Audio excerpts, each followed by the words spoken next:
it now. 2 balls and a strike to count on Taylor. Reyes fires, swinging a drive, deep left field. This is way back. Walk the ball. Chris Taylor.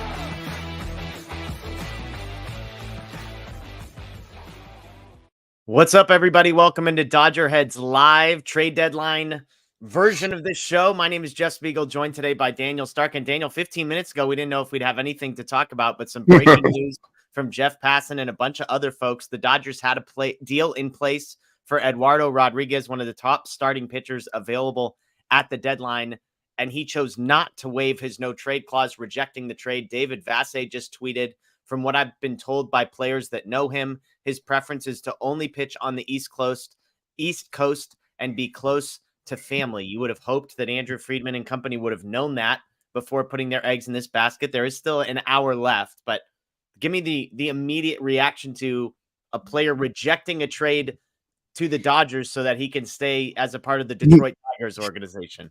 I'm not going to lie. I think it's an insane decision on his part. I get the East Coast thing. We've seen that with a number of players over the course of the last few years, I feel like around this time, but at the same time, he has the ability to opt out of his contract at the end of this season. So it would have been only coming over to the West Coast for like 2 or 3 months here. It would have given him a chance to compete for a World Series in an organization that has typically done really well with pitchers. So I don't quite understand it. I mean, I guess good for him that he's getting what he wants here, but usually most people don't want to stay in Detroit on a last place team when they have the ability to go to a first place team and compete for a World Series. Whoa. Let's not last place, Daniel. 3rd place in that vaunted AL Central. All wow. Right, 6.5 games out of the division lead, 11.5 out of the second wild card. But the point remains, this team stinks. And it's just shocking to me for a guy that almost assuredly will be opting out at the end of the season anyways. And so, some people are like, well, he doesn't want to move. And my tweet was just the mentality of Eduardo Rodriguez. I'm going to put the family piece aside because I respect the family piece if that's what it is. I still find it hard to believe that you can't be a 2-hour, 3-hour flight further west for the next 2 months until the season ends. That seems in a sport where you're flying all over the country anyways, and sometimes you're on the West Coast. So that part seems hard for me to believe. But the mentality of a guy that's choosing to stay in Detroit, someone said, well, maybe he thinks he's going to struggle more outside the AL Central. The mentality of a guy that is afraid that he's going to not be able to perform as well. That just makes no sense to me on the player side. And then I come back to, how could they not figure this out until a deal was already agreed to in principle? How did the Tigers not know this? How did the Dodgers not have some intel? I mean, they have guys that played with him, a number of guys who were on the Red Sox with Eduardo Rodriguez. So if this was that big of a deal, if David Vassay was able to figure this out in 6 minutes, then why were the Dodgers not able to? Yeah, I mean, maybe they thought that once the deal was done, they could have, done some convincing. I don't know what they were giving up. I think that's probably an important piece here as far as how I feel about this. Like if they weren't, I personally wasn't too high on Eduardo Rodriguez. So if they weren't giving up a lot, I would have been okay with it. But if they were giving up a lot, this could end up being a blessing in disguise. Like you said, he has the ability to opt out this winter. So it very well could have just been a rental. And like you said, he's done really well against the AL Central this season. And credit to him. Obviously, you pitch against who you're facing, but we know that division isn't exactly very strong. So I'm not exactly sure why it got to this point. Like you said, the deadline's in less than an hour here. The clock is ticking on Andrew Friedman. I know Bob Nightingale just tweeted that they're kind of turning their sights to Jack Flaherty and Dylan Cease now. Which I would much prefer Dylan Cease to Eduardo Rodriguez. I'm sure we're in agreement there, but it's really puzzling. Usually we know the no trade clauses are a thing. We know teams or guys put teams on it that they honestly put guys that they think they might be, or teams that they might be traded to, just so they could have that leverage of maybe getting their option picked up or whatever the case may be, but. Usually you don't see guys block a trade to a contender using their no trade clause. So I'm not exactly sure what happened. Like you said, with the Dodgers, I'm not sure if they were under the impression that maybe he was going to waive it and then they were told no at the last minute. I'm not exactly sure what happened, but I'm not, terribly mad either, if I'm being honest. Yeah, I mean, if the Dodgers are able to turn this to a guy like Jack Flaherty, I mean, Cease, I think, is in another tier, but Flaherty's not as good of a pitcher right now as Eduardo Rodriguez is, so there's a little bit of concern on that front, but I suppose that would still salvage this moment if they're able to turn around and add Jack Flaherty, who, as Nightingale wants to say, hey, the price is going up on Flaherty. The flip side is the Cardinals are going to move him for something or lose him for nothing at the end of the year, and they've already packed it in on this season. So, I think everybody has leverage at this point. It's not like the Dodgers are the only team up against the wall. Yeah, absolutely. And if the Dodgers had a package together that was good enough to acquire Eduardo Rodriguez, I feel like it would be significantly less than that for Flaherty. So maybe that's where they turn their sights to. They don't give up as many prospects, or maybe they up their ante a little bit and they try to go for what's his name, Cease or Mitch Keller from Pittsburgh, whose name we've heard as well. Like, I feel like those guys are probably a tier above Rodriguez just because they have 2 more years of control left, and I think they have more upside. So maybe they add another prospect to that package and try to get one of those 2 guys, or they take a prospect out and try to get Flaherty. But like you said, the clock is ticking here. Flaherty's a free agent at the end of the year, and if the Cardinals don't trade him, then they're gonna lose him for nothing. So I don't necessarily view. I'm with you. I don't think that they have all this leverage in the world. They're kind of at the point where they need to get their best offers and take whichever one's best. Yeah. And a number of teams have already made moves for starting pitching. We're going to talk about a bunch of those as well. Flaherty last season, 4.25 ERA. That was just in 8 starts, and then he was injured. 4.43 ERA this season. He had the really good, you go back, Flaherty's best season was way back in 2019. And since then, he's been a mix of injured and, I would say kind of average. And I say all that because, the one thing that the Cardinals could claim is, hey, well, we're going to extend a qualifying offer, and then at least we get a compensation pick back if he does sign elsewhere. Some of these guys like Flaherty, I'm not sure if we're in qualifying offer territory for a guy who's been injured as much as he is and a 4.5 ERA guy when he's been healthy. So just something to keep an eye on there. Thank you, everybody who's joining us. We've already got a big turnout with 45 plus minutes left to go till the deadline. We appreciate that. Massimo, I see the super chat, so we'll see. We'll hop that in here in a second. The plan is Daniel and I are going to be here for the next hour and a half or so till about 3:30. Matt Moreno might hop in at some point. Scott Gierman might hop in at some point. We're expecting Justin Lorber, who's kind of our prospect guy, to hop in on the tail end post deadline as we catch up on all the deals that hopefully start to get done close to. There's always those deals that trickle in. So thank you for those joining us live on YouTube. Again, we just started and we're already over 400 people. So thank you very much to those who might be listening to this after the fact. Well, you get to go on the ride with us of whatever the next 45 minutes. By the time you're listening to this on the podcast, you already know what's happened, but maybe you'll get to see some positive or negative reactions from us as we go. Again, if you've got a super chat and want to throw those in there, we'll stop what we're doing and chat about that. Massimo says the White Sox said they would deal everybody except Luis Robert. That was the report today. I saw one tweet that was like they weren't going to deal Dylan Cease, and then they saw the price that starting pitchers were fetching, and they said, hey, never mind. We'll actually, everybody's available. We ran through some proposals this morning, Daniel, in our in a show that AJ and I did. There was one that somebody had submitted that was something along the lines of Michael Busch, Gavin Stone, Ryan Pepio, Jose Ramos for Dylan Cease. That doesn't feel like it's enough for me. It feels like you probably need Busch and Sheehan as a starting point for Dylan Cease. Would you be interested in a deal that's built around Michael Busch and Emmett Sheehan, along with, a Ryan Pepio, Jose Ramos type fillers on the back end? I think I would for Cease, just because he has the 2 years of control. He's still young. I know he's not having his best year right now, but there's still a lot of upside there. He was second in the Cy Young voting last year. A big swing and miss type stuff, which we know the Dodgers like, and the Dodgers have had success with guys like that in the past. Sheehan, I mean, everyone who's been listening to our shows the last couple of weeks knows how much I like Sheehan, and I'm not just dealing him for anybody. Yeah. But I think Cease is probably the only guy out there right now that I would be okay with that, just because it's not just a 1-year rental. It's addressing your rotation in the long term, kind of with you getting 2 years of control with him. So I think that's something I'd be willing to talk about. I think Michael Busch, we've been saying for weeks he's as good as gone. Reading the tea leaves. We'll see. If I had to guess, I would bet that he was the headliner of the Eduardo Rodriguez package.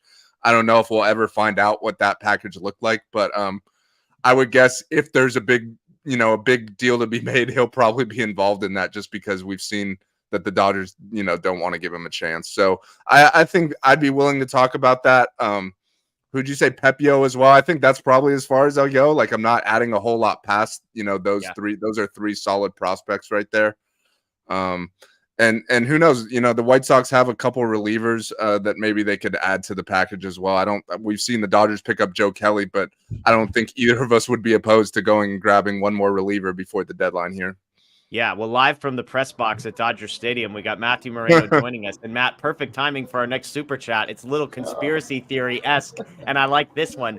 Maybe Andrew Friedman knew that he wouldn't approve it, and the Dodgers didn't want to do anything, so they confirmed a trade for a guy they knew would say no. Matt, your thoughts? I mean, I don't necessarily see it. I like the creativity. That's not it's not what I would necessarily say happened, but I mean, look, I'm as surprised as everybody else. What's sort of, I mean, I know you've got people around you that are reporting on this kind of thing in the press box. I mean, was it kind of a collective, like, holy crap, what is going on? Yeah, pretty much. I mean, the clubhouse was pretty empty. Number of media members certainly outnumbered players in there right now. And everybody was doing the same thing, kind of on their phones. Then we all got the notification at the same time. And me personally, I kind of saw the preview of the notification. I saw Dodgers, Tigers. I assumed, obviously, with what's been going on. And then I clicked it to, finish reading. And then, I was texting you. I was like, oh, wait. No, actually, this isn't what I thought it was when I first texted you. And then everybody kind of started looking at each other like, oh, man, can you sing this? Can you believe it? Yeah, just surprised. Passan was not nice for wording it like that. I think all of us looked at the first sentence and thought a deal was done, and then we got to the kicker at the end. All right, well, we'll switch gears a little bit. We've got another super chat here. Stockton Slap 209 wants to know, Daniel, bring the mullet back. We've had bad luck since you cut it. He also says I look like Stewie from Family Guy. For $4.99 in the super chat, I'll allow this to live on the thread. Matt, you're the one person not involved in here. You want to chime in? Can we mandate that Daniel's got to bring the flow back like in 2020? Yeah, I mean, I think we sort of have to, right? The results speak for themselves. Yeah, we're talking about mentality with Eduardo Rodriguez. Daniel, where's your commitment to winning? Our Dodger Blue group chat is actually a picture of me with the mullet right now. We were talking about one of our shows back in the day. It honestly looked pretty good, so maybe I'll have to think about it. I don't know. At that time, barbershops were not open, so that's where that decision came from. I didn't really have a choice but to grow it out at that point, unless I wanted to start cutting it myself. But hey, you never know. Yeah, there you go. Well, and look, I'll tell you this as a guy who's had long hair before, this, the growing it out phase is the absolute worst. So yeah, you're signing up for a few months of really bad hair before you get to the good stuff. We can't all be born with Moreno and Scott Gearman type locks, so got to get the curl cream in, and some of us aren't gifted with that. So, but yeah, I mean, look, this is going to oh, you're muted, Matt, but what were you? There we go. I think I'm good now. Mine isn't artificial. Scott is the only one that has the curl cream that needs. Yeah, perfect. Yours is all natural. I like it. Well, the other storyline, and we'll see if Eduardo Rodriguez is the headline for so far. But let's talk briefly about the Justin Verlander trade, because that was the big storyline that was kind of coming into the day. Was that the Dodgers were after Justin Verlander, and then the Astros were involved, and would he accept a trade to I mean, who knows? We all assumed no trade clauses weren't going to be an issue. Maybe we shouldn't have assumed that. He ends up on the Astros. Steve Cohen pays a ridiculous amount of money. Basically, if Verlander's contract goes all the way through the option year, Cohen, I believe, was going to be paying $59 million or something like $55 million, so that it was only going to be $39 million is what the Astros were going to have to pay for Verlander between this season, next season, and the year after that. In exchange, the Astros had to give up their number 1 prospect and their number 4 prospect. I kind of hate saying number 1 prospect and number 4 because it's very misleading. Their number 1 prospect was a guy who was a very back end of the top 100 list. But still a notable prospect. There are other prospects. I mean, both guys were reasonable prospects. We're just talking more of like a number 4 or 5 prospect for the Dodgers, like a Michael Busch level prospect, and, you know, maybe a Ryan Pepio type prospect was sort of the package that ended up going. So, Matt, I'll start with you. When you saw the price, the amount of money going out, I imagine you were disappointed that the Dodgers didn't jump at that opportunity. A little bit, because that was one thing we discussed. I forget what night it was on, or what day, what live show we were doing. But I'd said at some point, if the Mets are going to pay more than half the money that he's owed, that would be enough for me to sort of start listening. I agree with you. It's always hard to say when it's like, oh, look, they got the Astros number 1 prospect and all that, because where does the Astros number 1 prospect fall in terms of the Dodgers farm system? Probably not at number 1. Yeah. And that's just, kind of across the board. Like it's weird with any teams whenever you start doing that. But I do think that one thing that's probably pretty clear is that the Mets were, I would say, intent on getting a number 1 prospect from no matter who it was. And, maybe if, I don't know, if you're the Dodgers, like it might sound kind of funny, but if you're saying, okay, like, I mean, they weren't going to do like Bobby Miller type thing, but if we give you a pretty heralded prospect, like maybe you would have been able to have squeezed out even more money from the Mets, or, there's been reported interest in Tommy Pham, and obviously we have, about 45 minutes until stuff will sort of, the dust will settle. And so maybe something happens there just individually. But yeah, I mean, that I would have at least, seen maybe if it could really work, and maybe the Dodgers really did, and they just weren't comfortable with it. Yeah, and there were reports that the Dodgers were in it all the way until the end. So, Daniel, I think you were, I would say I was probably the most anti-trading for Verlander, although AJ joined me in that train this morning. Matt was probably kind of in the middle. Like, he liked Verlander, the pitcher, but was maybe had the strongest feelings about Verlander, the Astros player, and maybe the brother that would be coming with him. But for you, Daniel, I mean, like, I imagine once that dollar number came out of what they were paying, that's a pretty astounding amount of money that was being sent. It wouldn't have impacted the Shohei Ohtani sweepstakes, presumably. Does that feel like I mean, obviously hindsight is 2020, but even in the moment, that felt like a pretty big missed opportunity. Yeah, couple things here. First of all, yeah, I think I would have been in on Verlander. Like, assuming the Mets were eating some portion of the money, I was definitely in on Verlander. I think he's a better pitcher than, like, let's say Eduardo Rodriguez, even at this stage of his career. So I was in on Verlander. I totally get the Astros stuff. I'm not, I don't hold the hatred towards Verlander that I do for some of the position players, I'd say. So I would have been open to it, and especially once you saw they were eating 50 whatever million, I definitely would have been all over that. You're adding an ace type pitcher. I know he's old, but you'd only be paying him in the $15 to $20 million a year range. That allows you to go out and make other moves this winter. We all know we still have Ohtani on our minds. So I would have been out if they're taking up all the money, but with the Mets eating that much, I definitely would have been in on it. But similar to this Eduardo Rodriguez stuff, like Verlander had a no trade clause of his own, and he could basically choose where he wanted to go. So it probably, it probably would have taken the Astros being out of it altogether for the Dodgers to have a real shot, just because with the Astros in it, obviously we know he's going to choose Houston over LA. That shouldn't be a surprise to anyone. But yeah, I think, I would have been fine giving up, two, not, I don't want to say top prospects, but like if it was a Gavin Stone and one other guy, towards the bottom of the top 10, I would have been totally fine with that. But at the end of the day, I don't think that's a huge loss either. We'll see. We'll see what they do in the next 40 minutes here. We know they still need a starting pitcher, but there's other options out there that I like. But yeah, I would have been in on Verlander. But the Houston thing, I don't think it was ever realistic, just because he could have always chosen to go there essentially. Yeah, and just to recap the numbers. Go ahead, Jeff. Go ahead. I was just going to say, recapping the numbers real quick. He's owed $93 million, assuming the third-year option vests. If that's the case, the Mets are sending $54 million the other way. So it's $39 million for 2+ years of Justin Verlander, which I was always complaining about the age and the years, but that basically protects you that next year, you're basically paying him for this year and $25 million next year, and then the third year would be free if everything worked itself out. So those are the numbers. But go ahead, Matt. I think I saw, to Daniel's point, I think I saw something too after that trade sort of went through, was that Verlander's first choice was the Astros. So, I mean, not that he would have necessarily blocked a trade to the Dodgers, but it does seem like maybe Houston was kind of his preferred destination. Hey, real quick, Matt, Eric Hernandez wants to know how many Dodger dogs in we are today. 0. And I None yet. it's Keep you going to updated. stay. It's going to stay at that Ask number. them around the 7th or 8th No. inning. It'll Hey, still be Daniel, I 0. think if the Dodgers trade for Dylan Cease, Moreno's got to eat a Dodger dog. That feels like a good deal, right? For everybody, can we back hands on that one? Okay, let's get to some super chats. Jay, we thank you so much for the super chat. No question there, but we appreciate it. Great Michael point, asks, Jay.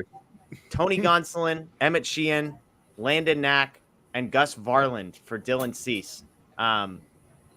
I think AJ suggested a similar trade for Mitch Keller this morning that was based on included Tony Gonsolin. I think the hard part here, Daniel, is just like, what value does Tony Gonsolin have? Is he being treated as like a top 100 type prospect? Is he being treated as a guy who made the All-Star team last year? Or is he being treated as like, a half step above Mitch White? I think that's kind of the question you've got to ask around the league, is where he stands. But on paper here, Daniel, do you like this trade? Yeah, I'd be cool with that. I don't think Gonsolin would make much sense for the White Sox. Like, they're a team that's rebuilding. I know he's got a couple years of control left. But if you look at the starting pitching market right now, it's a good market to sell. And there's still a lot of teams out there that we haven't seen add starting pitching. Like, we know the Cincinnati Reds have needed starting pitching, the Baltimore Orioles, and those are young teams that have good farm systems that are looking for young, controllable starting pitching. And that's where I think Gonsolin would actually make some sense. I know he's not having a great year right now, but we've seen starting pitchers on this market that are even worse than him getting dealt for significant prospects. So maybe you make a deal for Cease where you're giving up some of your top prospects, but then you turn and do another deal for Gonsolin with like the Reds or Orioles, and you're getting some prospects back. So it kind of helps lessen the load on a Cease type trade. But yeah, I've been tweeting about the potential to trade Gonsolin for a couple days now, just because of how crazy this market is. Looking at the Dodgers rotation, even with what they have now, he might not be in the top 4. Like, if you're talking about the postseason, I think right now for me, if I was putting my top 4 together for the Dodgers, it would be Kershaw, Julio, Bobby Miller, and probably Lance Lynn could easily be in that 4th spot. So in that case, it's not like Tony Gonsolin is a necessity. So if you could get something significant for him, I'd be open to it. But if it's just like you said, like, it depends what his value is. If you're just dumping him, then no. But if you could get something for him, then yeah. Yeah, a guy from the New York Post just tweeted, by the way, that Tommy Pham just left the New York Mets clubhouse in street clothes after talking to the manager. So no reported trade details there. Matt, I know you've got to go here in just a minute. Quickly on this one, Gonsolin, Sheehan, Knack, Varland for Dylan Cease. Would you be in on something like that? Yeah, definitely. I mean, I honestly, I think at this point the Dodgers are like, I don't want to say desperate, but sort of like up I think against they're it. desperate. Yeah. But I mean, yeah. So if it's Cease, if it's Mitch Keller, you kind of need an impact guy at this point. And I'm inclined to believe they probably thought that maybe they'd get the Eduardo Rodriguez deal done. And I think that the no trade thing, probably surprised them, even though they knew they were on the list and it was a possibility. I don't think it was something they were expecting. Yeah. My only issue with this one would be you're trading away a starting pitcher who's currently in your rotation. I'm not saying Gonsolin is perfect, but it definitely feels like Gonsolin's a guy who at least has the potential to help you moving forward. So something to keep an eye on there. Matt, I know you've got to go and do some stuff for DodgerBlue.com, so we appreciate you joining us. And again, if Dylan Cease becomes a Dodger, I want a photo of you eating a Dodger dog, all right? We'll see. Say hi to John Hartung for us back there. Yeah. See you guys. He definitely just noticed that he was on. We're doing a live stream right now. All right, let's get to some more super chats. Stockton, again, don't look now, but we have Omar the Babe Rosario batting cleanup tonight. A true World Series lineup there. Is Robert gone if first round exit? I will say this, Ahmed Rosario crushes lefties, so that's a positive. Like I joked, like last Friday against the Reds had a lefty on the mound, and Rosario was minus 400 to get a hit. That was, best or worst, however you want to phrase that, odds of anybody. So he's very, very good against lefties. I'm not sure I want him batting cleanup, but something to monitor there. JD's out. Let's keep that in mind as well. Yep, So yeah, and kind of probably trying to mix up righties and lefties and whatnot in there. For you, like the question that he's asking here about Dave Roberts, how much blood is on Dave Roberts' hands if this season goes the way that I think at 2:28 p.m. on trade deadline day, many people are starting to think it's going, which is sure they're going to make the playoffs, they might win the division, but ... I think something would have to go terribly wrong for Roberts' job to be in jeopardy here. We've seen in the past playoffs, like we've seen some significant mistakes and it hasn't affected his job security. So I'm trying to think what it would take this year. And I don't really think anything, just because, the expectations aren't nearly as high this season as past years. Like if he led a 111 win team, or how many ever games they won last year, and they lost in the NLDS and his job was safe then, I don't know what could possibly happen this year. Maybe if they somehow like go on a losing streak and miss the playoffs altogether, like they fall out of the wild card, maybe then you could talk about it. But outside of that, I don't think his job is in any jeopardy right now. I would say exactly what you just said. If they are healthy and miss the playoffs, then we're starting to have a conversation. Anything short of that, I don't think we are. So we appreciate the super chat, though. Jay with a question. I'm okay with no trades. I like watching our rookies that I spend years watching develop through our minor league system make it to the show. Well, Jay, you might be the happiest person today at the rate that this is going. But the good news with that is the Dodgers have a stacked farm system regardless. Like right now they have too many prospects that they're never all going to make it to the big league. So with the 40-man roster crunch coming up, we've been talking about this for weeks. They kind of have to, deal from that excess prospect capital right now. So they can afford to get rid of a couple of those guys and still be stacked on the farm. The Texas Rangers acquiring Austin Hedges, so the Dodgers' opportunity to upgrade the offensive profile of their backup catcher is off the table. I know that one will bum you out. I know. It will. That was a joke, by the way. He's one of the worst offensive catchers in baseball and still noticeably better than Austin Barnes. Real quick, though, I mean, Daniel, a scale of 1 to 10, with 1 being depressed, where would you be if the Dodgers' only trade today was Justin Brule to the Rockies for cash considerations? I'll put it at a 3, so I'll be pretty disappointed. But it's not. I'm not. The world is ending disappointing, I guess. Like I still think without any moves, the Dodgers have the best team in their division. They're more than capable of winning their division, which means they're going to have a shot in the postseason. And we know at that point, it's whoever gets hot at the right time. And I think even though the Dodgers won't have the most talented team on paper, that hasn't necessarily worked out in years past. So they'll be in the mix, but I'd be pretty disappointed. I still think starting pitching they need one more guy. They need an impact guy right now. It would have been Eduardo Rodriguez. So at least we know they're thinking in the right place. Like they were close to making a deal happen there. And now they have 30 minutes to find, something else. Yeah, that's what I was going to ask. Like, will it soften the blow to know that they had a deal in place for Eduardo Rodriguez? Or because part of me is just more mad that they would put their eggs in that basket and not know. Yeah, no, I'm with you. I don't look at an almost deal. Like I'm not giving them credit for that. Like, sorry. Like I get that maybe you didn't know and you were deep down the line and thought you had a deal done, but no deal was done. Eduardo Rodriguez is not on his way to LA right now. He's not going to be pitching for the Dodgers. So to me, you don't get credit for almost. I think you got to go out and make a deal right now. Yeah, absolutely. Stockton wants to know, no chance for Dustin May in the pen for the playoffs. There's no chance. We're hoping he's back before the All-Star break next season. That's what I was going to say. We're lucky if he's back by the All-Star break. I think there's a chance for Walker Buehler. He's on his way back right now, but definitely not Dustin May. He just had surgery. He won't be picking up a baseball until probably December at the earliest. Yeah. And again, Walker Buehler says he's shooting for September 1st. Whether that's as a starter, I think would be the optimistic view. Reliever seems more likely, but again, I mean, those lines can become blurred once you get to the playoffs. People are talking about, can he give you 2 or 3 innings as an opener and then hand it over to a sort of a pseudo bullpen game, something to keep an eye on there. So we'll see. But again, if you're just joining us, kind of the headline of today is one that Justin Verlander not coming to the Dodgers, and then secondly, Eduardo Rodriguez rejecting a trade to the Dodgers as well. So those are the big moves today. Daniel, anything you're seeing on Twitter real quick? I know I'm trying to keep an eye on.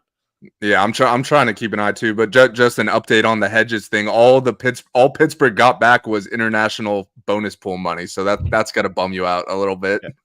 Yeah, exactly. We could hey, Austin Barnes, we'll take some international bonus pool money. You guys, if you're in anybody who missed out on Austin Hedges, can I interest you in a who do you think gets has more trade value right now, Austin Barnes or Hunter Fiducia?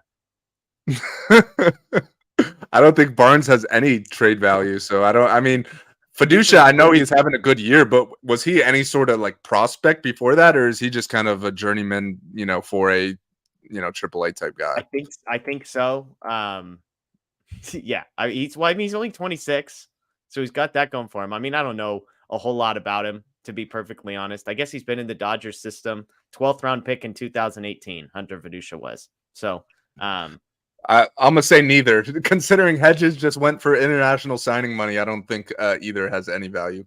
Yeah, I wonder if our guy Justin Lorber, I wonder if he had Hunter Fiducia ranked anywhere in his top 101. Oh, he was 38.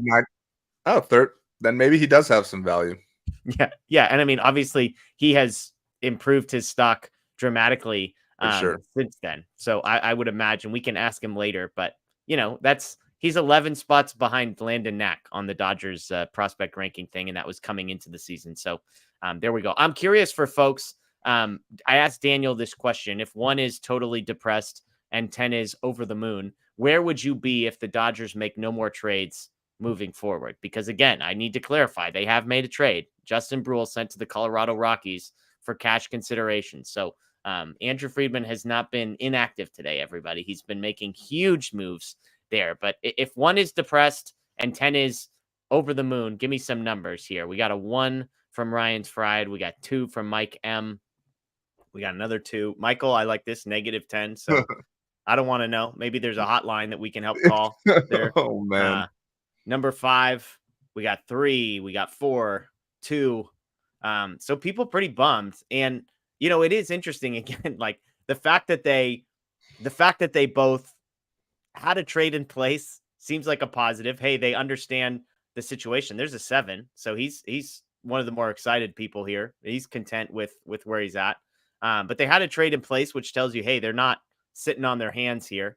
But on the flip side, again, I just keep coming back to, how do you not know that the trade's going to get rejected? So I'm looking at these. It feels like the average is around 3 or 4, maybe. But there you go. Stockton slaps another super chat. Maybe Dreifert and Andrew Jones can come back and play for free to make up for all the money they stole from us over the years. Look, I like Dreifert. Dreifert got injured. Okay. Andrew Jones was just the worst player in history. I should go back and look at Andrew Jones's offensive profile that year and see how it compares to 2023 Austin Barnes. I got to look that up. What was Andrew Jones' weighted runs created plus back in whatever year he played for the Dodgers, and just what did he get? 2 years, $36 million. Like, he's a guy who lives rent free in my head, Daniel. I'm not gonna lie, I'm the opposite. I've completely just blocked that out of my brain. There's been a few of those type of acquisitions that haven't gone well. Josh Reddick, Curtis Granderson.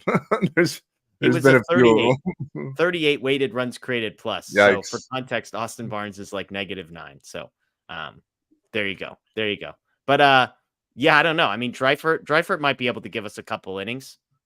He's like 52 or something now, probably like 30 years past the last time he pitched in the major leagues.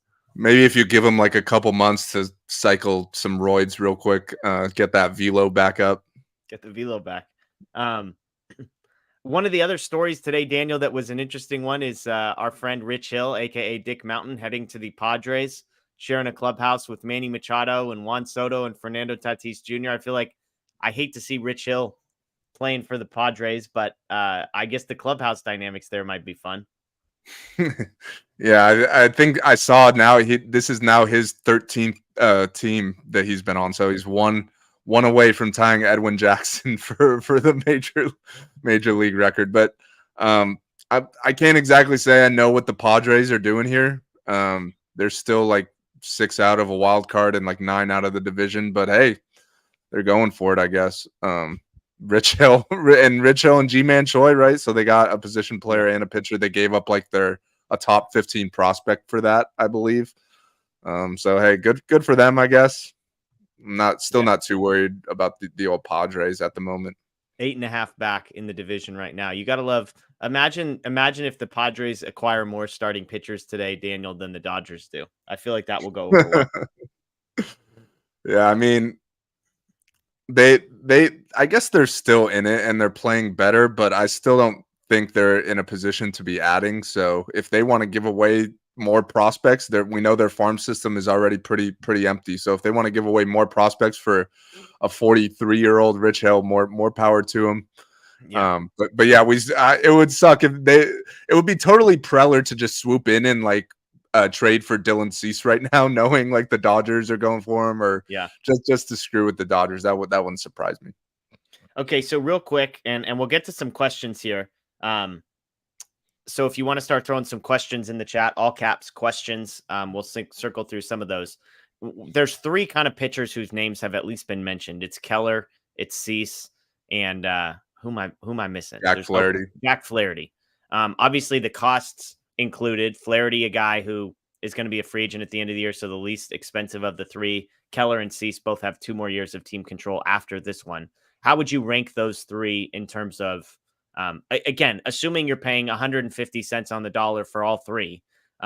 Like, would you rather just say, hey, just get Jack Flaherty, get us to the end of the regular season, don't pay the huge Emmett Sheehan prospect cost, and figure the rest out later? Or would you rather go all in for Keller? So rank those 3: Keller, Cease, and Flaherty.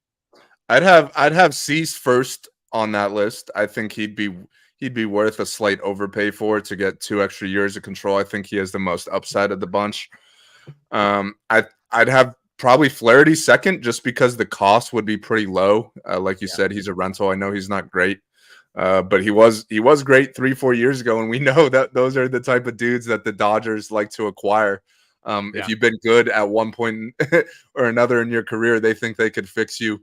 And I'm just not very high on Mitch Keller, to be honest. Like, I look at the numbers and they're not that great to me. He's pitching and not that good of a division. He's got 2 years of control left, but I don't view him as an ace. And we all know when you're talking trades with the Pirates, they will not accept anything other than a huge overpay. So Mitch Keller is just not a guy I'd be willing to do that overpay for. I'd rather do it for Cease. So I'd go Cease, Flaherty, Keller. Yeah, I'd probably put Cease first as well. I mean, it's tough because you look at some of Cease's numbers, and much like Flaherty, he hasn't been very good this year. I mean, obviously Cease is coming off of being a Cy Young guy last season, but 4.15 ERA. The flip side is his FIP is actually better than Mitch Keller's. Even though Keller's ERA is a tad better. I guess Keller's at 3.97, so the gap this year is pretty minimal. So I'm with you. I would have Cease 1. I'd probably still have Keller second, just because I like the long term. Because the thing is, as we're talking about controllable starting pitchers, it's projecting ahead for the Dodgers. Clayton Kershaw is a free agent at the end of the year. Julio Urias is a free agent at the end of the year. Dustin May, like we just said, you're hopeful that he's back halfway through next season. Tony Gonsolin is struggling. Gavin Stone, who was one of your top pitching prospect, came up and sort of, struggled mightily. Walker Buehler's coming off of major arm injury. So you start projecting out the 2024 rotation.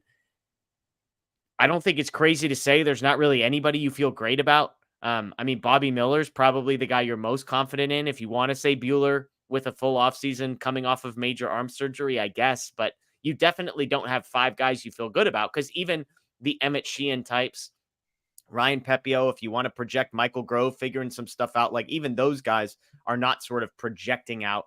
There's not a lot of starting pitchers that are going to be available this offseason. Julio is going to be the best one, and he's going to be leaving.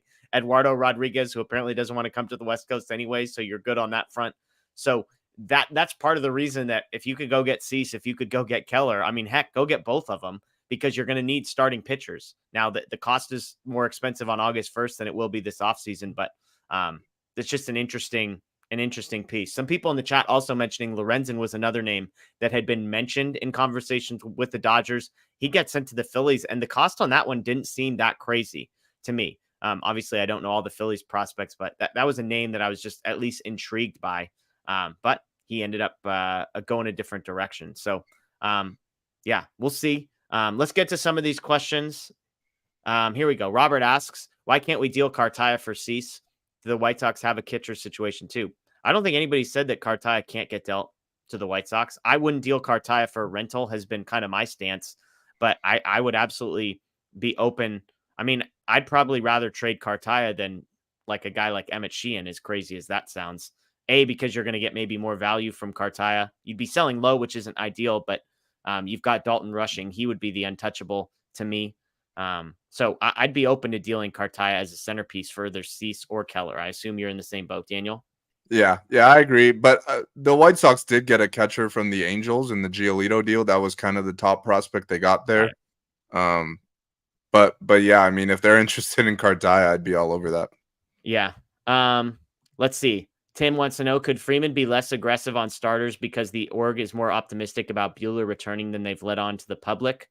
The idea that, hey, maybe the Dodgers feel like, hey, just get us through one more month of the regular season, then Walker Buehler comes out.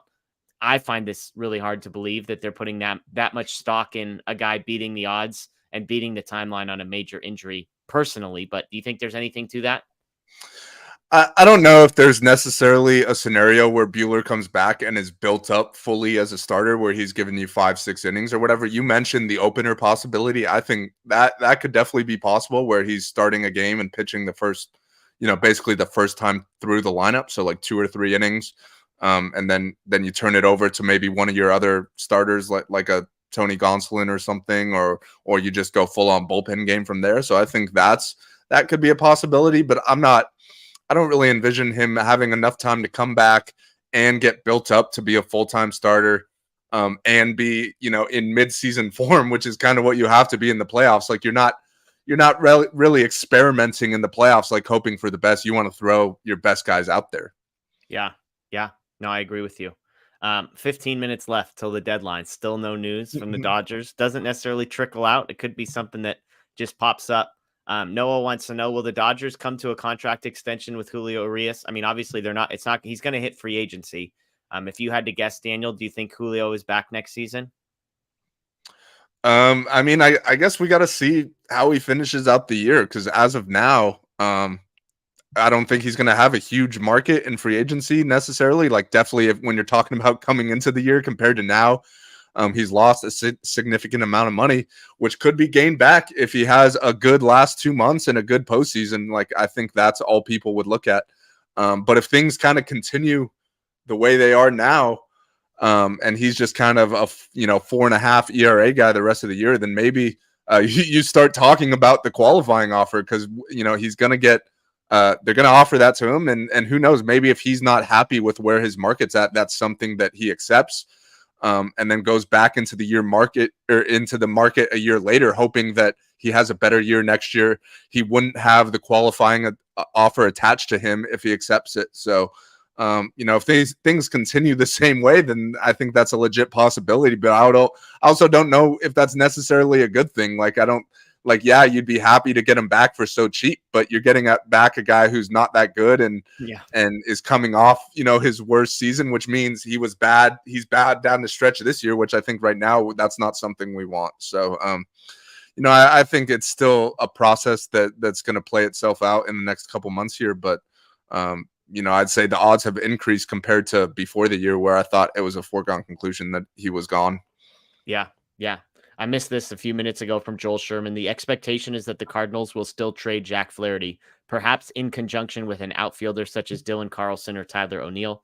The Dodgers still want to add a starting pitcher, perhaps the Braves too. So I had talked about a week ago about maybe a Flaherty and Carlson sort of joint trade. Do you think the Dodgers still need to add a bat? I mean, adding Hernandez and Rosario already, it feels like another bat would sort of be overkill unless it was just like, free essentially. Yeah. Well, especially if it's not like an impact bat. Like if you're adding a Dylan Carlson, who's not that good, quite frankly, I know there's some upside there, a former top prospect, but if you're adding another guy who's kind of in the same mold as Kike and Rosario, where they're just okay, nothing special. I don't think that's really necessary. There you go. Some breaking news here. Andy Martino, the Mets have traded Tommy Pham to the Arizona Diamondbacks. So comes into the division to a team that the Dodgers are competing with. What's your immediate reaction here? Obviously, I would have liked to see players that are good traded anywhere else outside of the National League West. I wouldn't say Tommy Pham is the scariest player that could have potentially arrived in the NL West, but my immediate reaction is not ideal.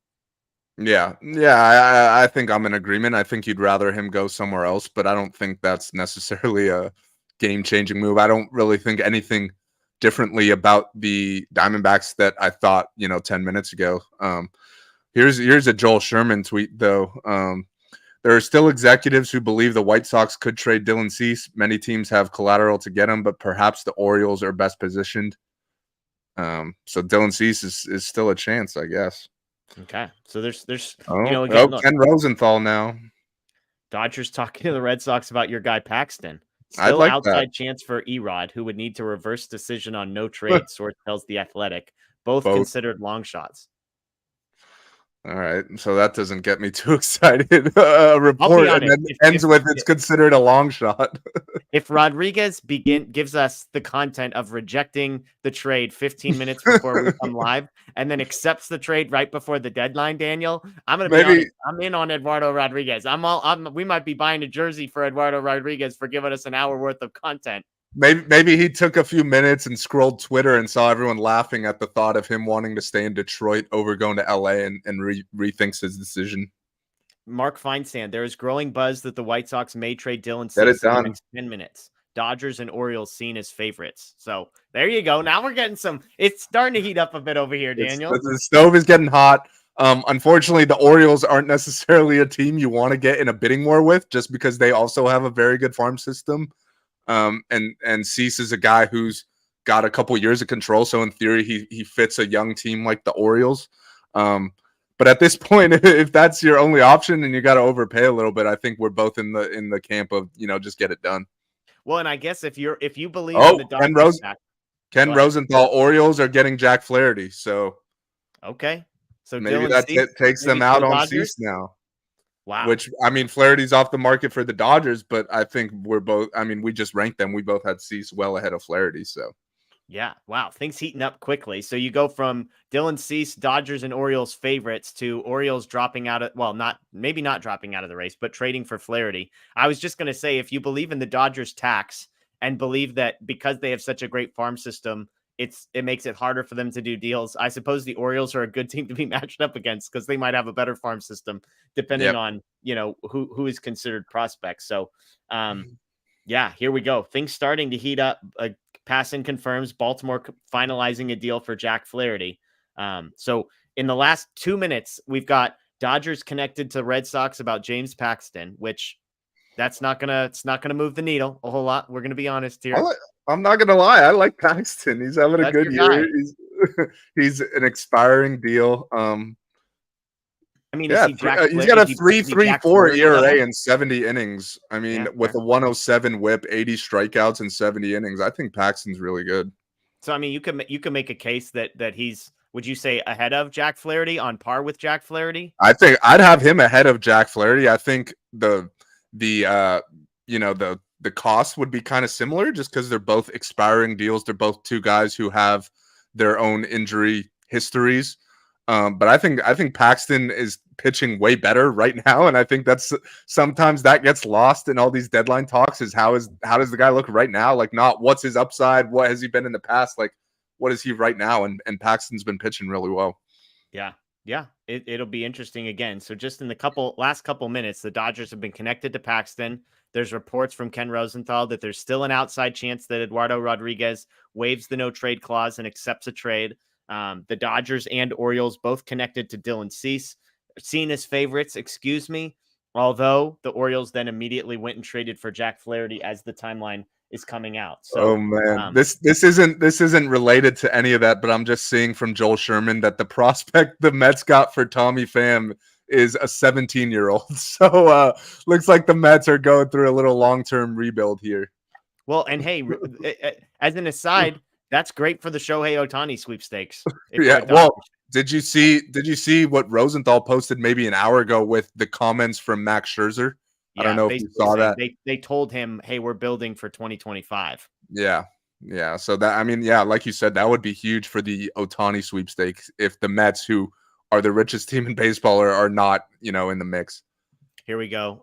Matt helping us out. Boston Reporter said, quote, hearing there's little traction for a Paxton trade. So wait, is little traction meaning like not going to happen, or like there's a little traction, it might happen?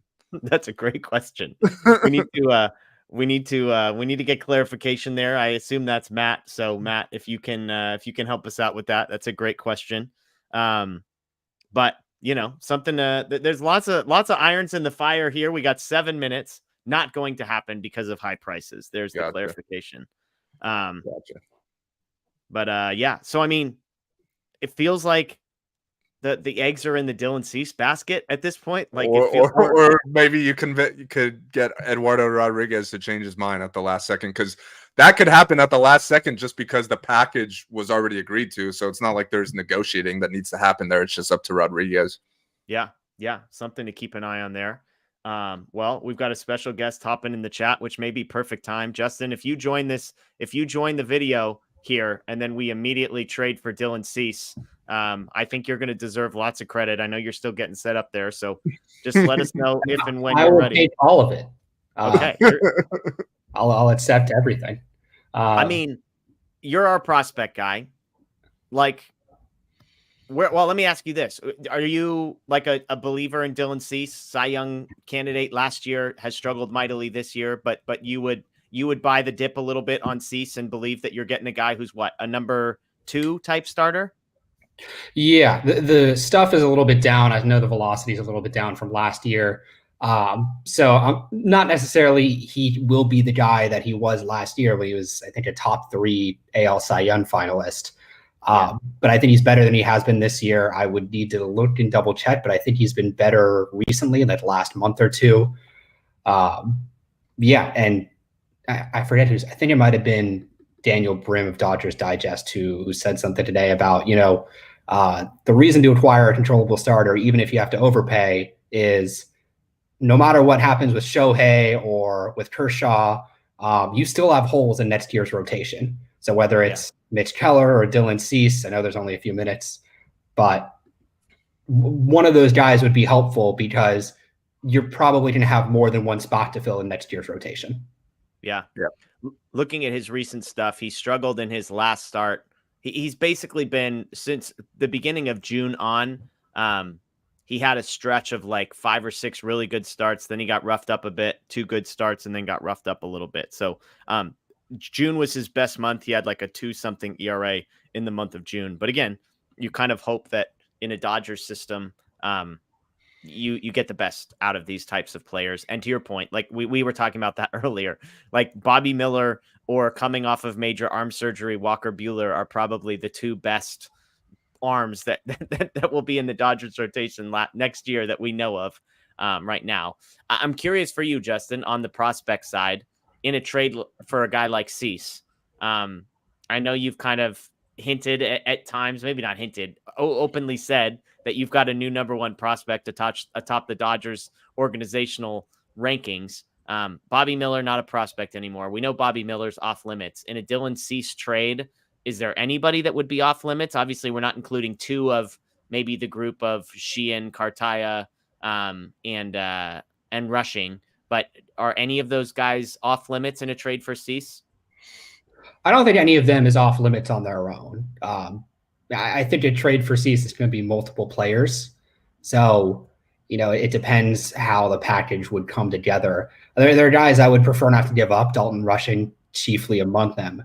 But I don't think anyone at this point, maybe aside from Bobby Miller, is 100% off limits. Like, we don't have a trade if you're demanding him, essentially. Yeah.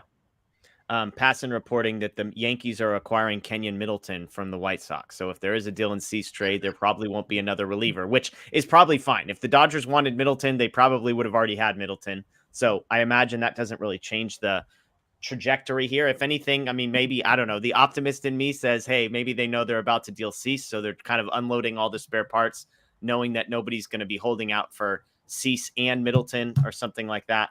But something to keep an eye on here. Again, 2 more minutes. Not all these trades necessarily get reported right away. So just because 3 o'clock hits on your computer doesn't necessarily mean that that things have gone to hell. Real quick on this, Justin, while we're on the Cease topic, before this becomes a dead point and it doesn't happen. Let's say Cartaya, let's say Emmett Sheehan is kind of the centerpiece that the White Sox are asking for back.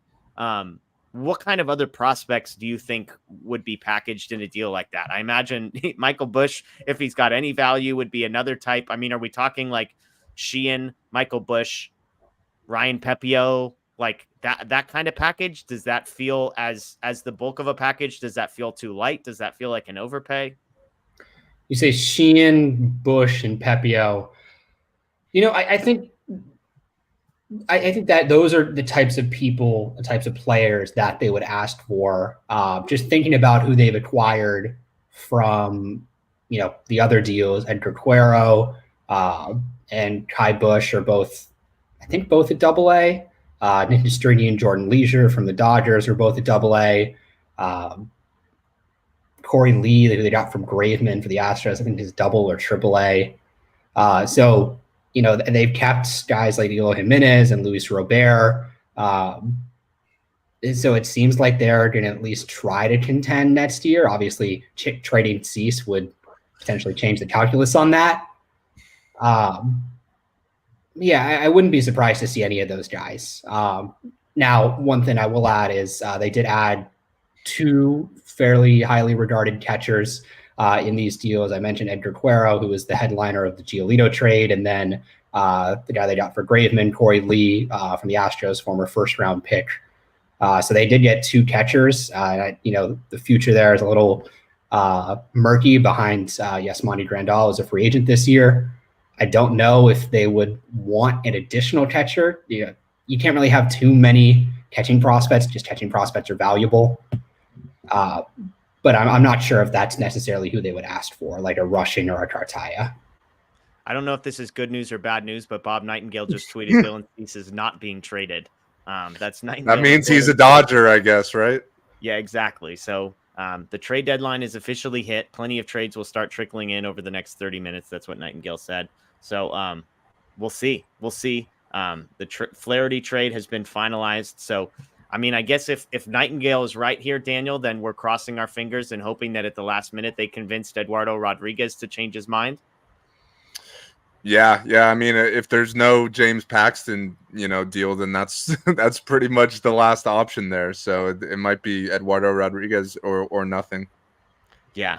Jack Harris just tweeting, can confirm that the report that has already been out there that Eduardo Rodriguez invoked his no trade clause to veto it, and that the belief is that he preferred staying on the East Coast. So not really any news. I love that the Dodgers, 2 minutes, there you go, Passan and Morosi both just tweeted that Dylan Cease was not in fact traded. So seems to be a pretty snooze deadline here for the Dodgers. So what's the postseason rotation looking like then? Kershaw, Julio, Bobby Miller, and Lance Lynn, I guess, with Gonsolin in the mix. I kind of said that it's Kershaw and Julio, and then you need 3.5 pitchers come the postseason. And when I say half, if you want to, basically for that third spot, you're banking on Gonsolin, Bobby Miller, Emmett Sheehan, Lance Lynn. Can one of those 4 guys give you something? Now, we're already assuming a lot from Julio. And then beyond that, if only one of those 4 guys can give you something, can you get 2 or 3 innings from a guy like Walker Buehler? Or however you sort that out. So I think that's, there's an optimistic way to frame that, which is, okay, we just need Julio to be okay. And then we just need one of Miller, Sheehan, Gonsolin, Lance Lynn to be okay. And we'll at least be competitive. You're not going to feel amazing about the Dodgers rotation, but they're at least going to be competitive. But that's what we've got. I thought maybe if they couldn't get a starter, maybe you go and get another reliever and try. That's kind of one way to supplement not having the best rotation. At least you have a better bullpen. But as of now, I mean, it's been nothing. So yeah, Justin, what do you think about? I mean, when you look at a rotation that's Kershaw, who's been out for a month, Julio, who's struggled mightily, Lance Lynn, who has the worst ERA in the league, Tony Gonsolin, who's been a mess, and then a pair of rookies. Hard not to get excited about that group, huh? Yeah, I mean, basically every guy there has some sort of question mark, which is not ideal, and I think a big change from years past. But this team is sort of a change from years past. That doesn't mean it's a bad team, but it's not the kind of juggernaut that I think we've been used to for the last 5 years. Yeah.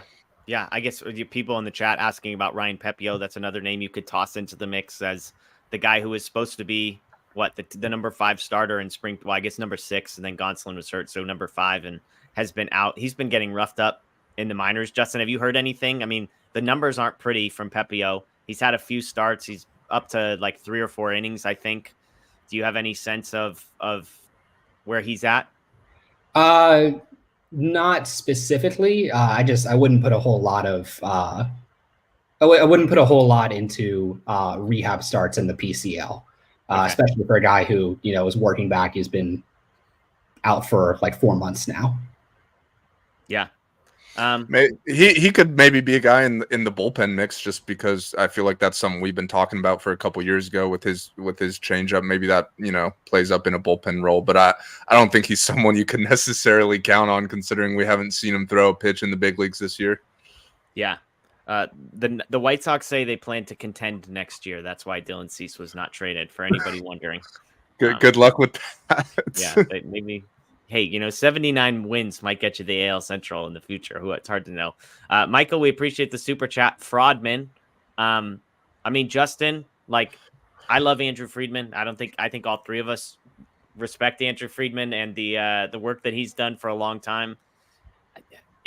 I admit it's hard to totally comprehend the offseason that the Dodgers had, followed by some of the in-season decisions they have made, and then followed by them just not coming away with a starting pitcher. And on one hand, you could say, well, they had a deal for Eduardo Rodriguez. And on the other hand, they apparently had no clue that he wasn't planning on waiving the no trade clause until, 1:45 this afternoon on the West Coast. So how do you evaluate this as far as Andrew Friedman and the way that this Dodgers roster has been constructed?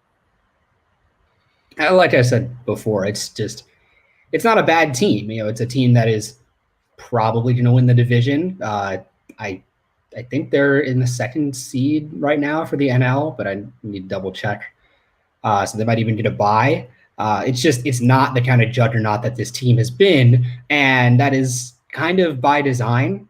And they could have been more aggressive in the offseason and largely chose to, do 1-year deals and kind of set themselves up for this coming offseason, whether it's a run at Shohei or any other number of names. Yeah. I saw a tweeter. I think it was from one of the LA ESPN radio guys. It was like, is this Dodgers team good enough to win a World Series? The answer is yes, easily. You have to win a couple series in October against good teams, mind you. But yeah, if you're in the playoffs, you can win, and this team is not going to be the worst team in the playoffs. Yeah. That said, there are, I think, clearer weaknesses on this team than there have been in years past, specifically in the starting rotation, both in terms of depth and in terms of who's your game 1 starter. Game 1, game 2, who do you feel about throwing against whoever the other team is throwing out? Yeah. And I think just another thing to consider is, in terms of the guys that they traded, Nick Destrini is obviously a very good starting pitching prospect, guy who I think most people had in their top 10 organizationally, a guy who I had in my top 10 organizationally, both the preseason and he would have been if he'd remained in the organization through midseason. But beyond that, they moved Jordan Leisure and Nick Robertson and Justin Hageman, all upper level guys, but all 3 relievers. And so they've had a fair number of graduations so far from the system this year, but they really didn't trade a whole lot from the system. And I think if you're critical of the way that they handled this deadline, and maybe we'll look back in 3 months or so and be like, well, yes, obviously they should have gotten another pitcher. They should have overpaid, even if they had to overpay. They could have dealt from their depth a little bit more, and they didn't. I think that might be a point that critics of this trade deadline and of how the front office has handled maybe not just the last month or so, but the last 6 months. Maybe that's a point for them to kind of harp on. Yeah. One quick aside. Ken Rosenthal did confirm Eduardo Rodriguez has not been traded by the Tigers, so he will be staying with Detroit. He's not coming.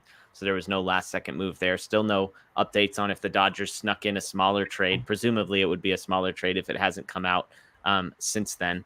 Although there are people saying that there are Tigers fans that may be more mad at Eduardo Rodriguez than Dodger fans. For what it's worth. Honestly, they should be. Yeah. Because I saw a tweet that Rodriguez was given the qualifying offer in 2021 by the Red Sox. So if he opts out and is a free agent this winter, they can't even get a draft pick for him. He would just be gone.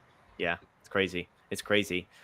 Daniel, just along with what Justin said, Stockton with the super chat, Juggernaut team didn't get it done. Maybe this one will. I mean, do you kind of agree with the assessment that Justin just gave, which is this team good enough to win a World Series? Yes.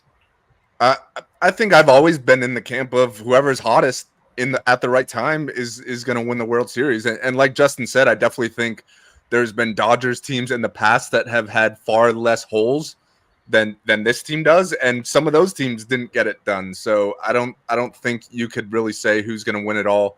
But I think they'll be in the mix. I said it an hour ago when we started the show. I think even without any trades today, the Dodgers are still the favorites in the NL West. So if you're winning your division, that means you're one of the top teams in the league, which means you're in the mix. Like to win the World Series, you just have to go like 11. You need 11 wins, and you could lose 8 games. So yeah, I know like Justin said, it's obviously against good teams, but I think this team is capable of going 11-8. But there's far less room. There's far less margin for error compared to years past. Like I think if you look at the roster. You can't really afford to have any significant injuries, which we know happens from time to time. Like that's unavoidable.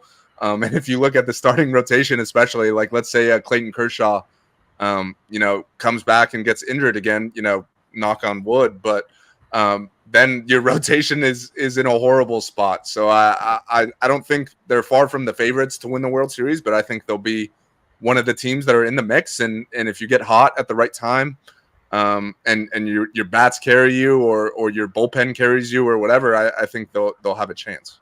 Yeah. Bednar and Keller remain with Pirates, by the way. That was another update here from John Heyman.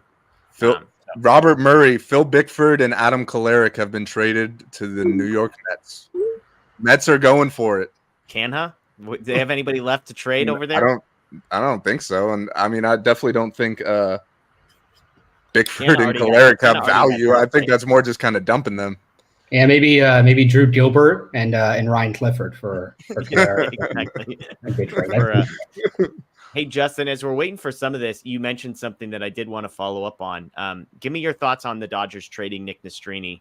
I know a lot of people were not happy about that. You're the prospect guy. You just updated your list. How high was he going to be on the Dodgers org chart? And were you as bummed as most people were that was the name that got sent out in that trade? So where was I going to have him? I was going to have him 8th. Okay. I had him 7th in the preseason, so pretty similar. And who are the guys, like, just for context, who are maybe the couple guys some of the guys that would have been right behind him? Right behind him would have been Ryan Pepio, River Ryan, Yorbit Vivas. Those are the guys I would have had directly behind him. It was a position of strength. The Dodgers have a ton and still do probably have more quality starting pitching prospects at the upper levels, AAA and AA, than most teams do. So, sure, there might have been names that I think I would have rather had. There are names that I'm glad weren't in the deal, like a Nick Frasso, a guy who I'm really high on. But overall, that's an area where they have a bunch of guys. Pitching prospects are volatile. Pitching prospects get hurt. And you can't have them all in a rotation or in a bullpen. So yeah, you figure they were going to deal one of them, and whether it's because the White Sox wanted Destrini or because the Dodgers felt comfortable giving up Destrini or some combination of both, he ended up being the guy. And I think it's an overpay, but in the context of this market, it seems like basically every trade is a little bit of an overpay relative to previous years. Yeah, a couple other notes. Passan just tweeting out that Josh Bell has been traded from Cleveland to Miami. So if you're looking for a deal that comes in after the deadline, there's one. Another Miami deal with the Padres, Garrett Cooper and Sean Reynolds for Ryan Weathers. Wow. Weathers was a top, like a sort of a big prospect at one point, right? I think so. I don't think he's really panned out how they had hoped. And Cooper is a guy that had been mocked to be traded to the Dodgers for like 7 consecutive years. So yeah, it's funny. Craig Mish, who's a Marlins guy, he tweeted the Marlins traded Garrett Cooper. Those were the only words. So I think every Dodger fan looked at that and thought maybe this was finally the time, but nope, it's the Padres. Yeah, and I loved this one that Bickford and Clark to the Mets simply because the Mets need bodies to get themselves through the rest of the season. So they found a couple guys that can pitch at the major league level. Yeah. So now, let's say the Dodgers haven't made any moves, what's the deal with Michael Busch? Is he going to get a chance here to finish out the season? Is he just going to have 1,000 OPS in AAA the rest of the year? Well, I mean, I'll say this. I think there's a real chance JD Martinez heads to the IL, and if it's whatever, the Dodgers can't figure out if it's groin or hamstring or glute or whatever. They've listed it as 12 different things, but that doesn't sound like something that just heals in 10 days and then you're perfectly fine, especially not for a guy. So I actually am interested to see if Michael Busch gets some serious run at DH, because I believe Chris Taylor is DHing for the Dodgers tonight, and so there isn't a lot of competition there. Justin, has your confidence waned at all in Michael Busch's ability to hit if given a runway of a week or two with consistent at bats? No, and I agree. I think if Martinez does end up on the injured list for a decent amount of time, I'd like to see Busch get a shot, at least for a couple weeks with consistent starts. Yeah. I mean, Daniel, I imagine that you're sort of in the same boat. He's clearly the best option to replace JD Martinez if there's a need. Yeah. And especially now you're sitting here in August. You're like a month and a half away from trying to figure out who's going to have what role in October. And I think you should give Michael Busch a shot before making those decisions. Like, I don't think you want to go into September and he's got 30 homers and 1,000 OPS in AAA, and you have no clue if he could hit at the major league level at all. So I think the time is now, especially if JD's going on the IL, like you said, for a couple weeks here. Why not throw him in the lineup every day, see what happens? If he doesn't do well, you could always send him back down. But I just don't want that what if, kind of going into October, having, if he just never gets a chance. Yeah. I mean, so you mentioned it, Daniel. Let's just sort of close this show out by talking a little bit about where this leaves the Dodgers, because they've done away with the sort of, trading guys after the trade deadline. That is no longer. So guys that are in the Dodgers system now are the guys that are going to be on the Dodgers potential playoff roster. Give me, Daniel, a prediction for your 4-man postseason rotation. I think it's Kershaw game 1, Julio game 2. Hopefully he could figure it out the rest of the season. Maybe not get back to his ace level, but if he's, a low end number 2, a high end number 3, I think that would be huge. And I'll go Lance Lynn as their number 3. We'll see. He's making his debut tonight. We'll see if they could figure it out with him. And then I think Bobby Miller is your 4. I frankly just don't really trust Gonsolin, to make postseason starts. We've kind of seen that in the past, and it hasn't really gone all that well. So I think that would be my top 4. I do think Walker Buehler is the wild card because, like you said, you really only need 3.5 starters in the postseason. And if Walker Buehler being able to be an opener for 2 or 3 innings as your 4th starter, if that's a legit possibility, maybe they go that route and then they have more relievers to work with. Yeah. Justin, do you have any thoughts on this one? If you had to pick a postseason sort of rotation for the Dodgers right now, Daniel's at Kershaw, Julio, Lance Lynn, and Bobby Miller. Is that kind of the group, or would you mix in? Is Emmett Sheehan in the running? Is Tony Gonsolin in your top 4? I think that's the probable group right now. I'd say most likely, but you have 2 months to figure it out. Okay. Dodgers trade, guys. Breaking news. Ryan Yarbrough acquired from the Royals. Okay. What? Come on, Daniel. That's a very Dodgers acquisition right there. What's he? I don't know what he's doing this year. Let's see. 31-year-old. 4.24 ERA, 14 appearances, 7 of them starts. So he could start or relieve. I know the Rays have done the opener thing with him in the past. Yeah, that would make sense. I mean, average exit velocity, and he's 94th percentile. Hard hit percentage, he's 92 percentile. Barrel rate, he's 73rd percentile. Walk rate, he's 98th percentile, and then the rest of everything else is just bright blue on his StatCast page. Justin, any fiery takes for me on Ryan Yarbrough? Granted, I have no idea how he's doing this year, but a little confusing where he fits. Yeah, I mean, because what's funny is he's not a guy who's going to come in and eat innings. Like, it feels like if you're going to trade for a crappy pitcher, at least let it be a guy who can give you 5 or 6 innings. That's not Yarbrough's MO. I mean, the ERA has been not great for 3 straight years. The FIP has not been great for 3 straight years. The expected ERA has not been great for 3 straight years. I mean, his best season is 2020.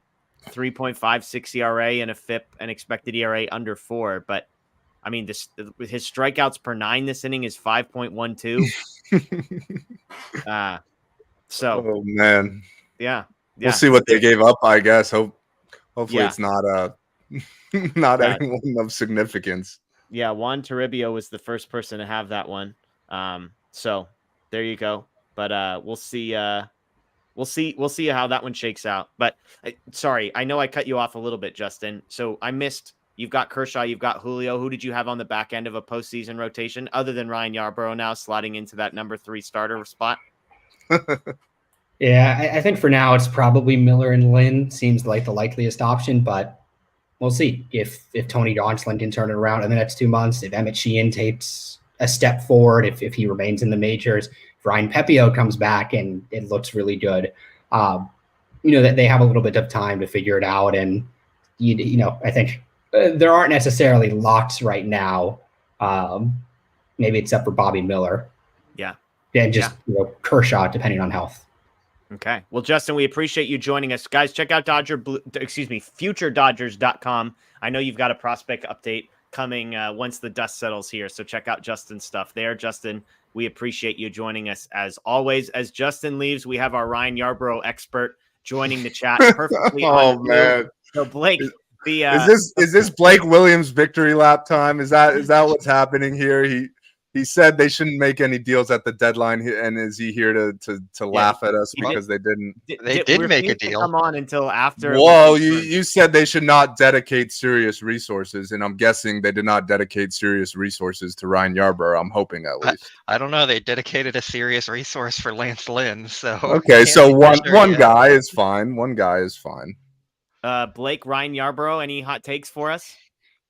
He's alive. And he can eat some innings. Yeah. But that's pretty much about it. I mean, he limits hard contact pretty well, but he doesn't do anything else very well. He's kind of just like a prototypical back end of the rotation swingman type player. So I'd rather have just seen them go with the rookies and see what they can do. But He's got an extra year of control beyond this one, by the way. Okay. I don't know. And Vincent Sampero just tweeted out his game log. His last 3 games: 7 innings, 1 earned; 6 innings, 1 earned; 5 2/3, 3 earned. So, I guess he's got that going for him. Maybe he's on a little bit of a run. Is he another AL Central merchant? Yes, Minnesota, Cleveland, and Detroit were the 3 starts that the 3 teams he pitched against. So I think there's a reason why all these AL Central pitchers have such good stats. Yeah. Okay. Let's get to a couple super chats. Michael says this team is unserious. Don't watch anymore. I'll say this: they've been in first place with the roster that they have for the rest of the season.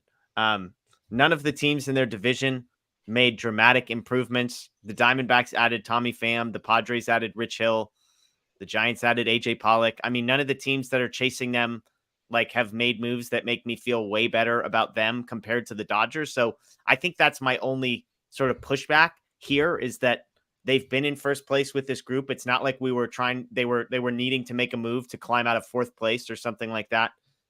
So that would be my response. I mean, Blake, I will give you the floor here. You've been a guy that has been more down on the Dodgers, and I guess you're happy because they didn't invest more resources into this group. But like, what's your just big picture overall reaction to the Dodgers not being able to get anything done today? I mean, I guess it's kind of complicated because it all goes back to their offseason where they didn't do much, and I just didn't feel like it would be wise to overpay to kind of fix the holes that they had.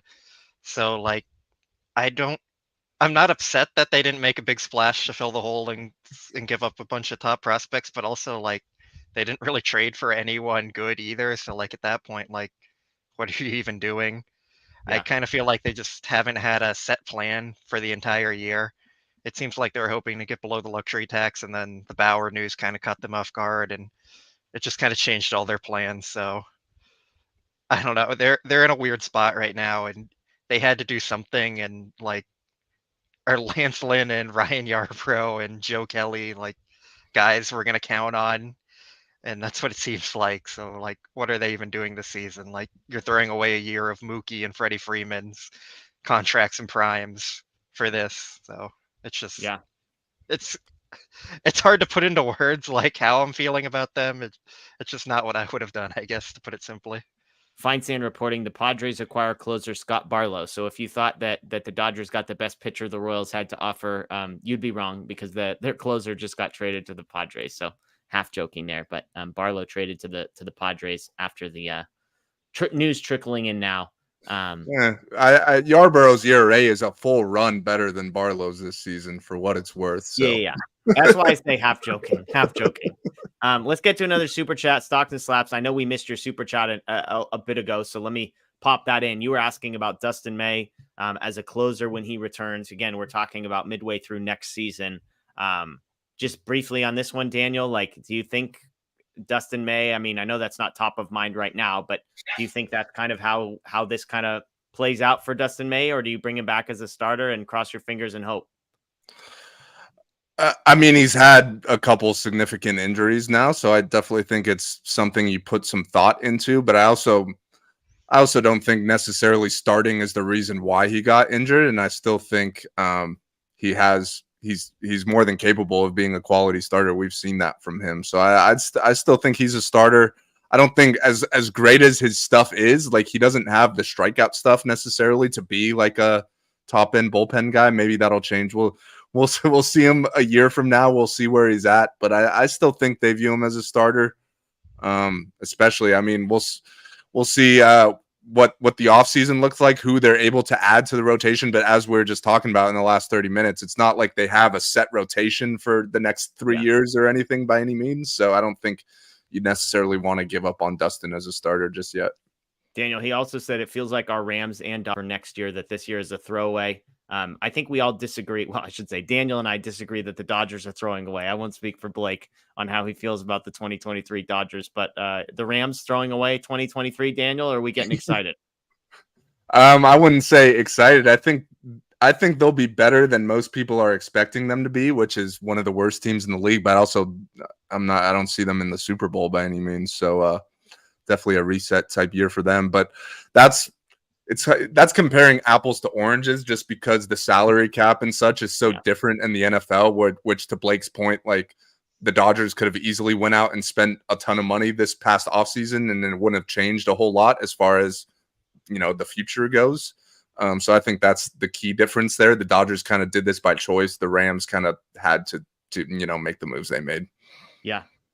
All right. So, I mean, it is worth pointing out, as I think one of you guys said, Yarbrough does have another year of team control and can also be optioned. So, who knows? So, and he could start or relieve. He's the perfect Dodgers pitcher, it sounds like. He also throws 87 with his fastball. Should be a lot of fun. Yeah, I loved, I think it was Josh Thomas that said he throws 87 miles an hour with average extension, which means his fastball feels like ... 87. It's like, yeah. Perfect. I mean, Right? I'm Guys are not barreling him up, so something's working. His chase rate is in the 85th percentile though, which is kind of interesting. Like he doesn't get strikeouts, but guys are chasing, so maybe there's something there. But Mark Cryer lab, baby. Just let the man cook. I mean, look, this is a fine move if the Dodgers are not giving up much, which we still haven't seen the return yet. It's just not what we were all expecting. Like, that's just being honest about it. I don't think any of us view Yarborough as someone who's going to be in their postseason rotation, and that's what we were hoping they would add today. But if they gave up basically nothing to get him, I think he's like an okay pitcher. Yeah, Blake, big fan of the trade. Video proof there. Antonio with the super chat here. Does the lack of moves this season / offseason hint towards Ohtani? Daniel, do you think Ohtani was in the back of minds impacting what the Dodgers did today? I mean, I definitely think not today. No, I think when you go back to last offseason, yes, absolutely. I definitely think they had that in mind. But if you look at today, I don't think it really has any effect. I think the Dodgers are in a really good position to sign Ohtani in the winter. They're going to have a ton of money to spend, and I don't think there's any move they could have made today that would have changed that. So yeah. I don't think today, is any sort of hint, but I do think they're gonna be after Ohtani. But that's a conversation for the winter at this point. Yeah, hey, their odds of getting Ohtani went up because the Mets announced to the world that they're not planning on competing until 2025. Max Scherzer announced to the world that the Mets are not planning on competing until 2025. Hey, we all know about Max Scherzer's exit press conferences, and he will throw whoever under the bus it takes to make himself look better. We know. Yeah, he needs to sign NDAs on his way out of every single organization. Blake, did anything? I mean, I just find it hard to believe that there's an Ohtani connection because they clearly tried to trade for a guy like Eduardo Rodriguez. They were rumored to be in the mix for Dylan Cease.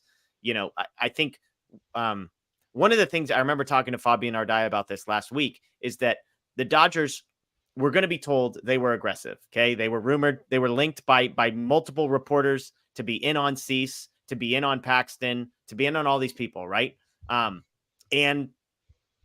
But they didn't get him. So it's kind of like they could have been aggressive. They could have tried really hard, and yet they didn't end up with any of these people. And so to say that this is somehow connected to Ohtani is to kind of play the results a little bit when clearly behind the scenes, the Dodgers were trying to do more things. So that's why Blake, I struggle to connect what they did today to anything to have to do with Ohtani, mostly because I don't think this was the outcome that they wanted today. To kind of question your point there, I'd say how aggressive were they actually if they didn't end up with anyone? Because they can say they're trying, but if they don't actually end up with them, I don't think that's aggressive. They're just kind of feeling out the market, and if something falls to them, that they're going to make the deal. But to the Ohtani point, I don't think it's kind of changed anything. I think going back to the offseason, their plan was they wanted to reset and get under the luxury tax and try and get Ohtani next year, but the Bauer stuff messed them up. And then they decided to go get Miguel Rojas, David Peralta, and those kind of guys once they're already going to be over the tax. So that's just, I said it already, but it just feels like they haven't had a set plan this year. And that's why I wasn't huge on going into anything, making any huge deals.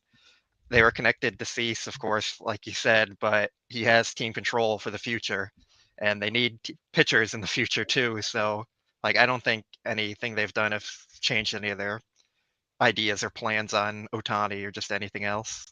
Yeah, we just got the report of what the Dodgers are giving up. Devin Mann and Derlin Figueroa, the two players going back in exchange for Ryan Yarbrough. So Mann, kind of one of these names that we're pretty familiar with because he's at AAA, but realistically probably didn't have a chance, I would say, of making it up to the major league level. Derlin Figueroa, again, the other one. Blake, I mean, I'm trying to find on Justin's list coming into. Yeah, I mean, Devin Mann was the 42nd ranked prospect in the Dodgers system, 48th, excuse me, coming into this season. Let's see if Derlin is anywhere on here. Blake, I mean, do you have any thoughts on either of those two names, Blake? Does that bother you at all? No, I don't think they're going to regret it. I feel like it's still an overpay from the sense of Devin Mann could have been a solid major leaguer, and Ryan Yarbrough is just not very good. Yeah. But he's also an average major league pitcher, I guess. So I guess it's fair, but I still probably wouldn't have made the trade. Yeah. Yeah. Daniel, are you kind of in the same boat? Like, what's the point? I don't really know anything about these prospects. I'm not gonna lie to you. I mean, if we're neither of them were on the 40 man, I'm guessing, and Correct. neither of them are guys they would protect if they had to be added to the 40 man. So in that sense, I guess it's not like you're giving up a lot, but I'm also kind of in agreement with Blake here. Like, what was the point really? Like, I don't think the Dodgers win total for this season in my head has not changed now that they acquired Ryan Yarbrough. Yeah. Not Man, even down? 26. What's that? His win total didn't even go down after the trade. It has stayed the same, Blake. I know it probably went down from 82 to 80 in your eyes, but it has stayed the same for me. Man, a 26-year-old who, yes, has been unprotected in the Rule 5 draft for at least 1 year. I'd have to go back and figure out when he was first eligible, but some context there. And Derlin Figueroa, I don't believe, was on the top 100 of Justin Lorber's coming into the season again. I was trying to text him real quick to get his thoughts on that trade, but all I've gotten so far is very strange. So we'll see if I get more from him there. Okay. Stockton Slaps, another super chat. Do you guys feel like the 2020 title isn't sufficient deep down? I feel like we're all still on a drought and nobody gives us credit for it. I feel great about 2020. You could probably see behind me, I've got a newspaper with the 2020 World Series on it. I just bought a Corey Seager bobblehead that has him holding the World Series trophy. There's no part of me that discounts the feeling of the 2020 World Series. 0% chance that I'm going to discount it. So that's where I'm at. Daniel? You could go back and watch the live show from that night. Me and Jeff were on right after they won, and you could look at our faces and see how happy we were, and that's something that'll never be taken away from us. The only thing I was bummed about is no parade. I think a parade would be fun. But other than that, they won it all. That's how I feel. And one thing on the Yarbrough, since Blake wants to say the win total went down, he has a 0.6 WAR on the season. I believe that is the first player the Dodgers have acquired with a positive WAR this trade deadline. That's true. That is a fair point. Yeah, take that, Blake. Take that, Blake. Are you gonna poo-poo all over the 2020 World Series while we're here? No, that was special, and I think it's even more special than most World Series because 2020 was such like a dark year, and it wasn't really going good for anyone. So having that moment was kind of like the only bright spot that you can remember from that year. And then to the point of no one giving it credit, like that's just fans being fans. If it was their team who won, they would be taking full credit. Padres fans were celebrating in the streets for their playoff clincher and just even going. So like they all say it's fake now, but they would have been celebrating it more than anyone else if they won. And pretty much every fan base is like that. Yeah. While we're on the subject of the Padres, they sent their number 10 prospect for Scott Barlow. I know the Padres farm system is not good, but that's not nothing. And Barlow, like I said earlier, his ERA is a full run higher than Ryan Yarbrough's. Justin Lorber just tweeted, man has hit very well at AAA, but will be Rule 5 eligible again this offseason. Figueroa had a breakout year in 2022, repeating the DSL, showing impressive power, and has held his own in the ACL this year. So, he basically said, I don't know if either of these guys are probably never going to make it to LA. Man is sort of a higher floor player that could probably be on, a 26-man roster, like a poor in man. Kansas City. What's that? Yeah, exactly. In He's Kansas probably City. starting in Kansas City tomorrow. He's like your best case scenario for him is maybe not best case. It's like the 70th percentile outcome is like Matt Beatty. It feels like for a guy like Devin Mann, Figueroa is more of a lottery ticket, boom or bust. So that's just my outside read here. But yeah. All right. So let me close the show with this. Thank you again, everybody joining us. We've had 500 plus people joining us for an hour and a half. This is the longest show we've ever done. That's for sure. So Daniel, thanks for sticking around. Blake, thanks for coming and spicing things up here. All that for Ryan Yarbrough. Huh? Yeah, exactly. We did a 97 minute show for Ryan Yarbrough. So shout out to him. We did get some excitement. We had about 10 minutes that Dylan Cease felt like it was a possibility at least. But But we'll do this. Daniel, do the Dodgers win the NL West? Now we know the pieces they've got. Obviously, there's still health questions, JD Martinez, Clayton Kershaw, etc. But do you think the Dodgers win the NL West? I still think, I still think they'll win the NL West. Blake? Yeah, probably. None of the other NL West teams got better either. So Yeah. I just don't have any faith in their postseason odds. Okay. I mean, and so that was going to be my next question. Like, are we putting a 5% chance of the Dodgers winning the World Series? Is it 15%? Blake, I'll let you go first. I'd say like 7%. Okay. Daniel? Well, You around gotta go 10 higher than teams. Blake.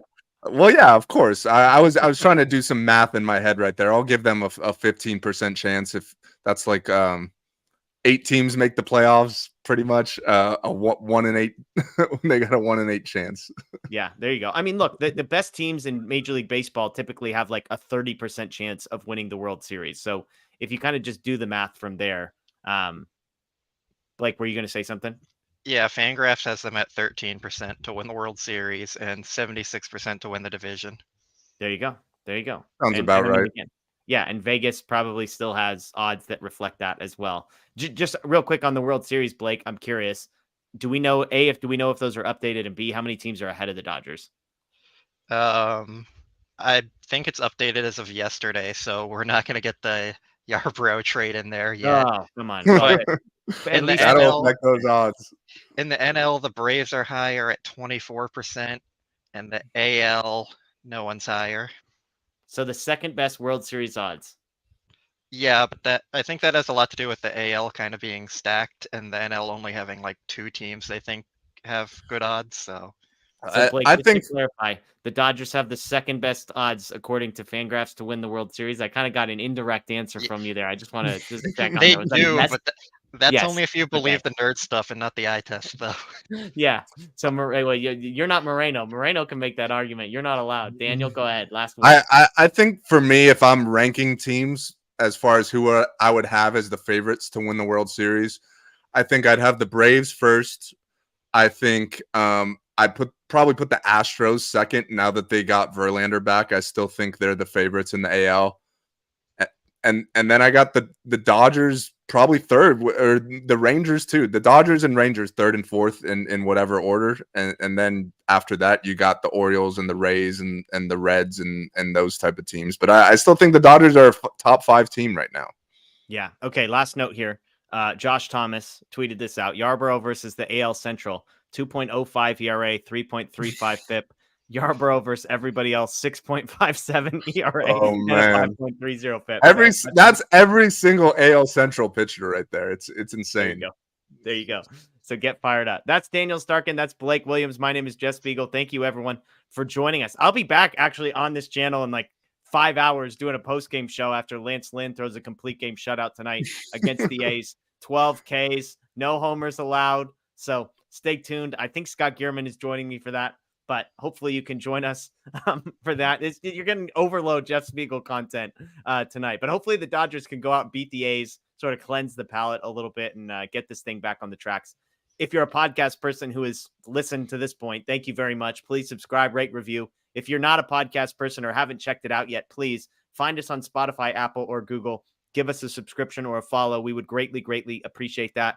If you're new to the YouTube page, in the last few days, we have had tons and tons of new people, some of our biggest live shows ever in the last week. So thank you. If you're new, please subscribe, ring the notification bell. We do not just put out content during trade deadline week. It is all throughout the year. Live post-game shows, live podcasts every Sunday night, all sorts of stuff. So we appreciate you all. That's Daniel Starkin. That's Blake Williams. My name's Jeff Spiegel. Thanks to Justin Lorber and Matt Moreno for joining us as well. Enjoy the rest of your day. Get some rest before the Dodgers play the A's. And, of course, go Dodgers.